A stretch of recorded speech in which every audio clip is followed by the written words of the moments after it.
Ndugu zangu katika Kristo, leo Mama Kanisa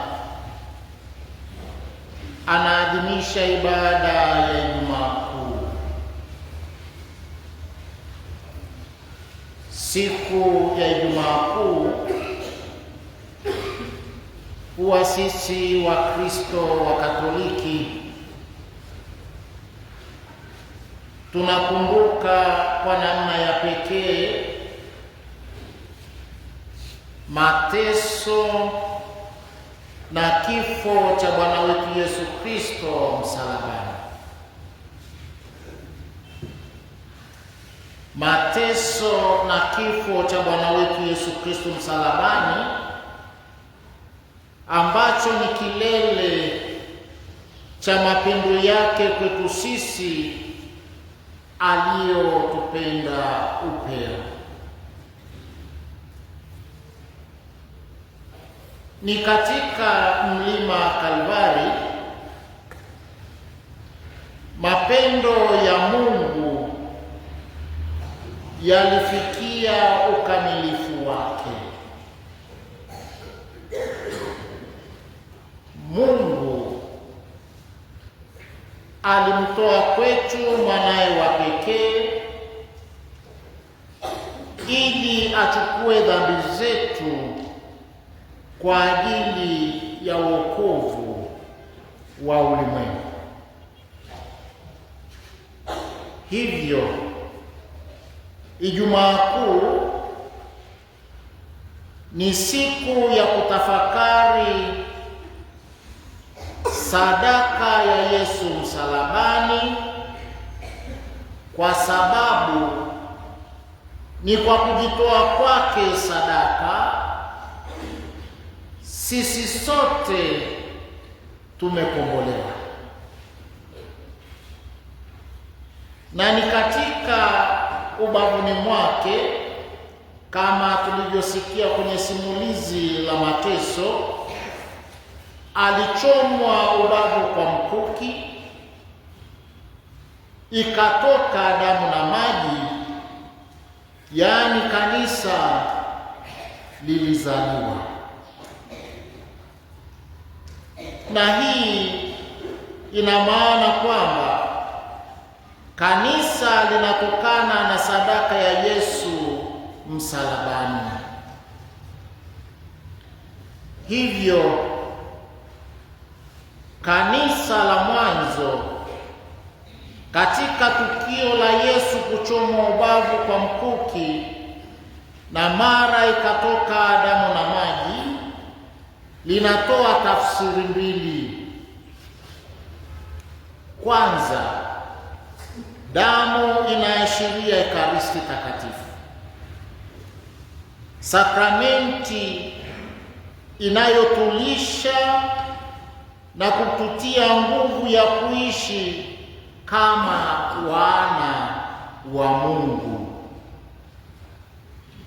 Pili, maji yanaashiria ubatizo, sakramenti inayotuosha dhambi na kutupatia uzima mpya. Hivyo damu na maji vinaonyesha upendo na huruma ya Mwenyezi Mungu. Ubavu wa Kristo uliofunguliwa kwa mkuki ni mlango ulio wazi kwa kila mmoja wetu. Ni mlango ulio wazi kwa kila mmoja wetu. Ni mwaliko wa kuingia katika moyo wake, kupata msamaha, kupata amani na kupata uzima mpya.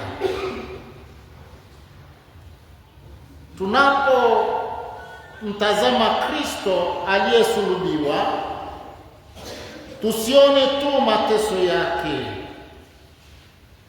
bali tuone pia chemchemi ya uzima wetu kwani kutoka ubavuni mwake bado inatiririka neema kwa ajili yetu hadi leo hii.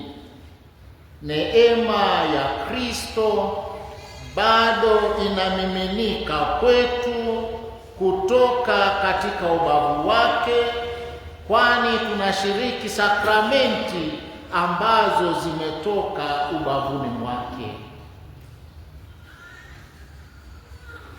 Ndugu zangu katika Kristo, pamoja na tafakari, ninaomba nitoe ufafanuzi wa liturujia ya Ijumaa Kuu.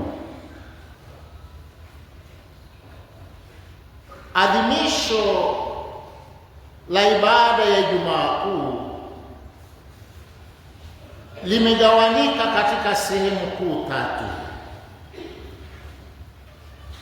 Sehemu ya kwanza ni ibada ya liturujia ya neno ambayo ndiyo tumeisikia hivi punde.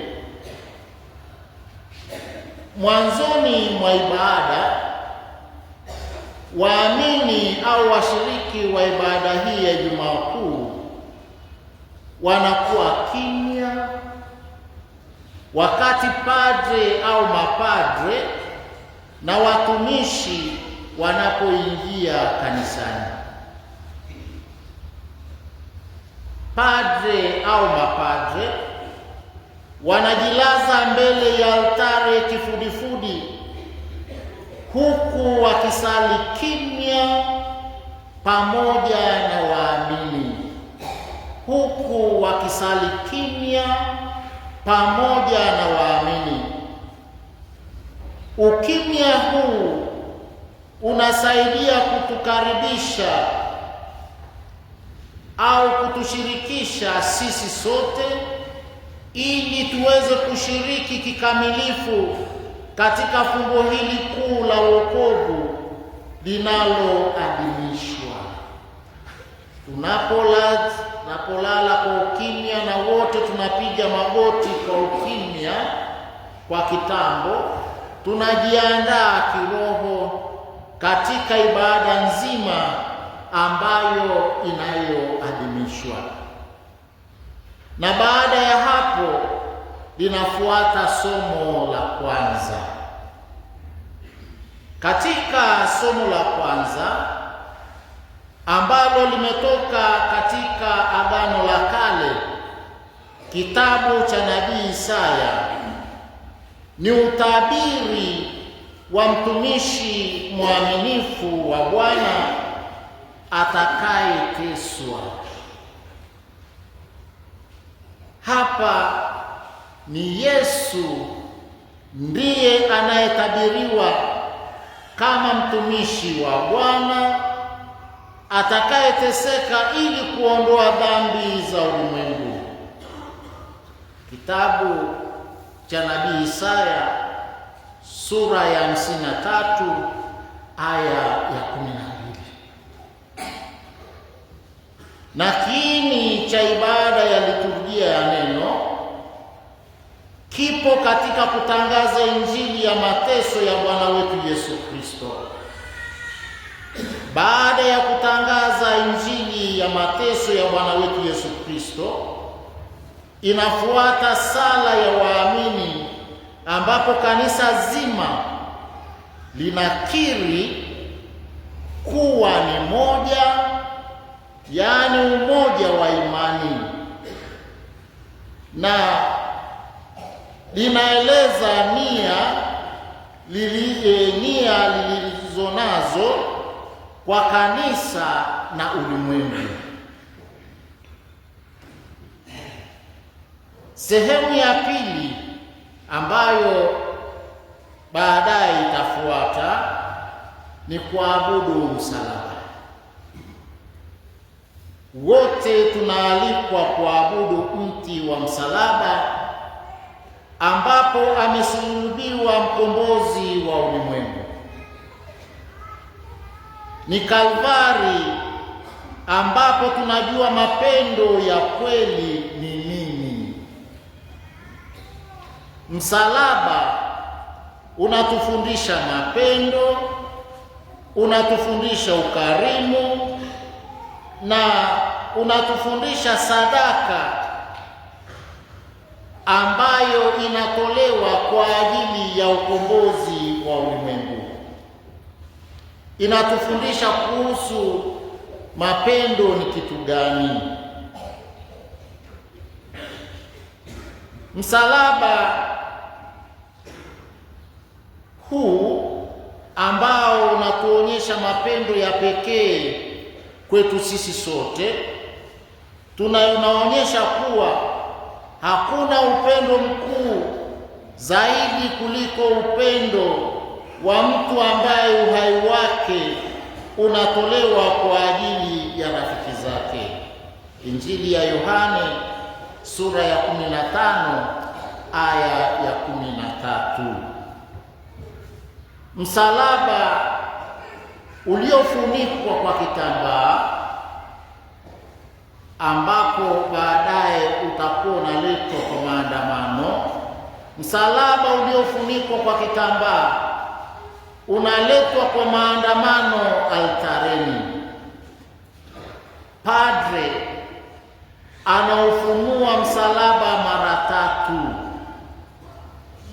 sehemu ya juu, mkono wa kuume na kisha msalaba wote. Na kila mara anapofunua msalaba anasema maneno haya: huu ndio mti wa msalaba ambao wokovu wa dunia umetundikwa juu yake.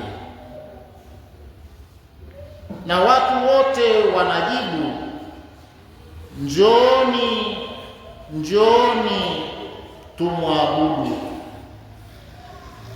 Tendo hili linafanyika kama nilivyosema mara 3. Katika tukio la kufunua msalaba, hatua kwa hatua, kunaonyesha jinsi Mungu alivyojifunua au alivyofunua mpango wake wa wokovu pole pole, taratibu kwa mwanadamu. Tangu nyakati za Agano la Kale, Mungu aliwaandaa watu wake na hatimaye akatimiza ahadi hiyo katika Yesu Kristo. Katika Agano la Kale tunaona Agano Jipya likiwa limefichwa na kutabiriwa. Katika Agano la Kale tunaona Agano Jipya limefichwa na kutabiriwa, yaani mkombozi anatabiriwa.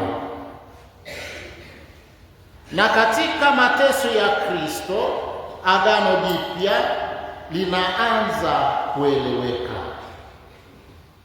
Na hatimaye katika kifo chake msalabani, Agano Jipya linafunuliwa kikamilifu. Kwa ukamilifu wake, yaani Kristo anakuwa ndiye asili ya wokovu wetu. Hapa tunaona muunganiko wa Agano la Kale na Agano Jipya. Hakuna Agano la Kale bila ya Agano Jipya, na hakuna Agano Jipya bila Agano la Kale.